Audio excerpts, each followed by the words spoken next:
नमस्कार, मैं हूं आपका दोस्त एस कुमार। साथियों, कल हमने आपसे चर्चा की थी संविधान के बारे में। आज उसी क्रम को आगे बढ़ाते हुए हम आपको बतलाने जा रहे हैं कि बाबा साहब डॉक्टर अम्बेडकर साहब को संविधान बनाने की जिम्मेदारी कैसे मिली थी। क्या कारण था कि उनको संविधान बनाने की जिम्मेदारी मिली। देश को आज़ादी मिल चुकी थी और संविधान सभा के लिए चुनाव होने वाले थे, मगर सबसे बड़ी समस्या यह आ रही थी संविधान की रचना किससे कराई जाए। तमाम जो कांग्रेस के बड़े नेता थे वो इसी समस्या के समाधान में लगे हुए थे कि संविधान की रचना किससे कराई जाए। इसी क्रम में पंडित जवाहरलाल नेहरू जी और सरोजिनी नायडू जी दोनों महात्मा गांधी जी के पास जाते हैं, उनसे मिलने जाते हैं। वो उनसे मिलने जाते हैं तो गांधी जी उनको देख करके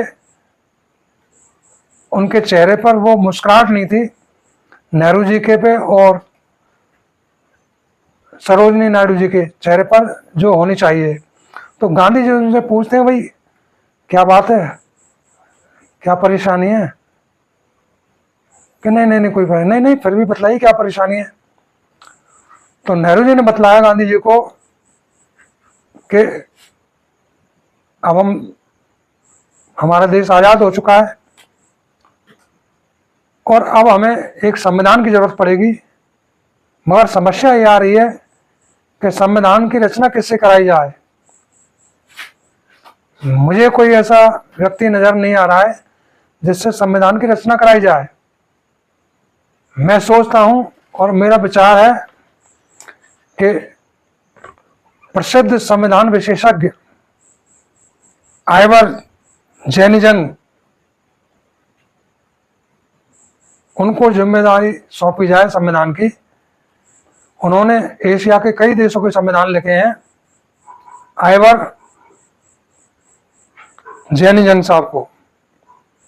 तो गांधी जी ने कहा कि नहीं, मेरी जानकारी में हमारे देश के अंदर ऐसे गुणवान व्यक्ति मौजूद हैं जिनको संविधान के बारे में पूरी जानकारी है और वो संविधान को अच्छी तरह से लिख सकते हैं। नेहरू जी ने उत्सुकतावश पूछा, ऐसा व्यक्ति कौन है?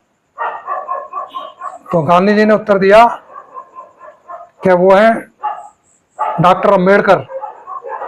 मैंने उनके बारे में जानकारी की है। जब वो गोलमेज सम्मेलन में लंदन गए थे तो उन्होंने संविधान के बारे में वहां पर गोलमेज सम्मेलन में बहुत अच्छा कार्य किया है। इसीलिए मेरी राय है कि डॉक्टर अम्बेडकर को संविधान बनाने की जिम्मेदारी सौंपी जाए, न कि किसी विदेशी को संविधान बनाने की जिम्मेदारी सौंपी जाए। दोस्तों, आज के लिए इतना ही। नमस्कार।